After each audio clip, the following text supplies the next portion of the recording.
Isang mapagpalang araw po sa ating lahat. Ako si Godfrey Quizon and this is my devotion for today, January 17.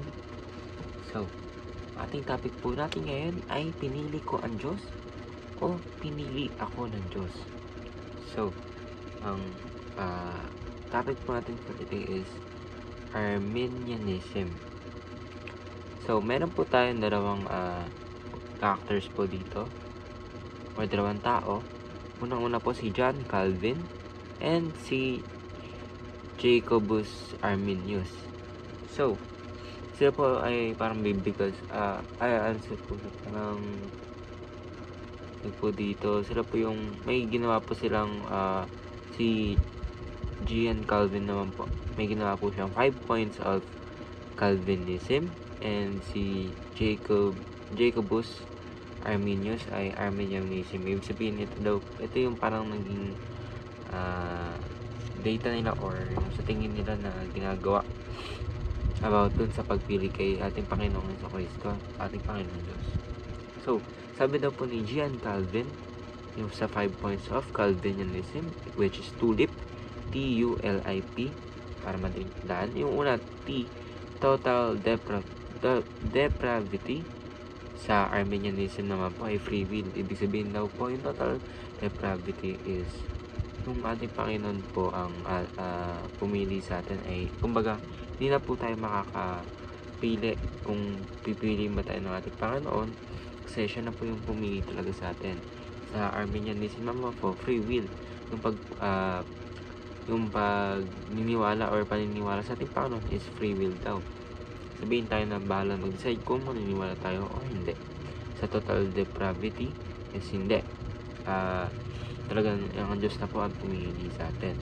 So, second is U, unconditional election, versus doon sa Arminianism is conditional election. Ibig sabihin daw po, katulad nandun po doon sa una, ibig sabihin pa ng unconditional election is mahal po tayo ng ating Panginoon unconditionally, na kahit anong gawin po natin is mahal po tayo ng ating Panginoon. And sa conditional election po, parang ganun po na may limit yung pagmamahal po ng ating Panginoon. So, third naman po is limited atonement versus unlimited atonement. Ibig sabihin daw po yan is, sabi ni John Calvin na limited lang daw po yung atonement. Ibig sabihin yung pagligtas ng ating Panginoon, limited lang daw sa church, simbahan. So, dito naman daw po sabi ni Jacobus Arminius na unlimited daw po kung sino yung naniniwala sa ating Panginoon sa Kristo is masasalba or ma-atone yung sins. So, pang-apat po is irresistible grace versus resistible grace. Ibig sabihin daw po yung sa grace daw po ng ating Panginoon is hindi daw po natin re-resist, sabi po ni John Calvin. Pero dun po sa kay Jacobus Arminius is resistible grace. Sabihin kaya natin iwanan yung grace ang binigay natin ng Panginoon. So 5 naman po is perseverance of the saints, and dito naman po kay sa Arminianism is possibility of falling away. Ibig sabihin daw po dito yung perseverance, yung kaya daw po natin na magpatuloy lang sa paglalim palalo sa ating Panginoon, versus dun sa Arminianism na possibility daw po na ma-fall away tayo sa grace ng ating Panginoon. Unawaan natin, no? So, ang ating scripture po for today is ito po, Ephesians chapter 1 verse 4 to 6. Sabi ko po, for He chose us in Him before the creation of the world to be holy and blameless in His sight. In love, He predestined us for adoption to sonship through Jesus Christ in accordance with His pleasure and will, to the praise of His glorious grace, which He has freely given us in the one He loves. So, sa akin po, naniniwala din po ako kay Pastor Russell, kay Gian. So, bakit? Kasi nakalagay po dito sa Ephesians is, for He chose us in Him before the creation of the world. Before pa po makreate yung buong universe, before pa po create ni God yung buong universe, alam niya na po yung mangyayari. So, even before tayo makreate is in-accept na po tayo ni God and He chose us. Diba? In His plain said, He predestined us for adoption. Ibig sabihin tayo po na believers is predestined na po yung predestined. Basta yun po, predestined na po yung adoption natin, diba? Even before tayo panak is adopted na po tayo, adopted son of God, dahil nga po sinacrifice ni Jesus Christ sa kanyang buhay para maligtas lang tayo.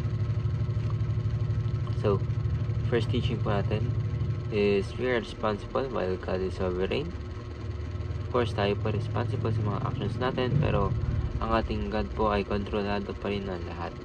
So, second teaching is we choose God because He first chose us. Hindi naman po natin pwedeng pangunahan si God kasi of course God niya po siya. Even before tayo ipanganak, alam na po niya yung mangyayari sa atin. So, kaya nga po tayo nag-upa mga sa pagmamahal kasi minahal po na tayo ng ating Panginoon. So, third teaching or last teaching is we are eternally saved by Christ. Sabihin, once ni-accept natin ng ating Panginoon, of course, save na tayo. First application po is put your trust in God, in the grace of God in Christ. Sabihin, lagyan natin ng doon tayo magtiwala sa ating Panginoon na binigay ang kanyang isang anak para sa kapakanan nating lahat. So, second application is ponder upon God's love and grace today. Atin po isipin natin, maging grateful po tayo sa binibigay po ng ating Panginoon, ang love po na binigay natin Panginoon na nabubuhay pa po tayo ngayon. So, number 3 is praise God because we do not lose our salvation. Sabihin po dito ay si God po ang mahawak po natin salvation, hindi tayo, hindi sa kung ano man ang ginagawa natin, kundi we must praise God because He accepts us for who we are. And of course, siya po yung hawak ng ating salvation, yung gift ng grace ng ating Panginoong Jesucristo.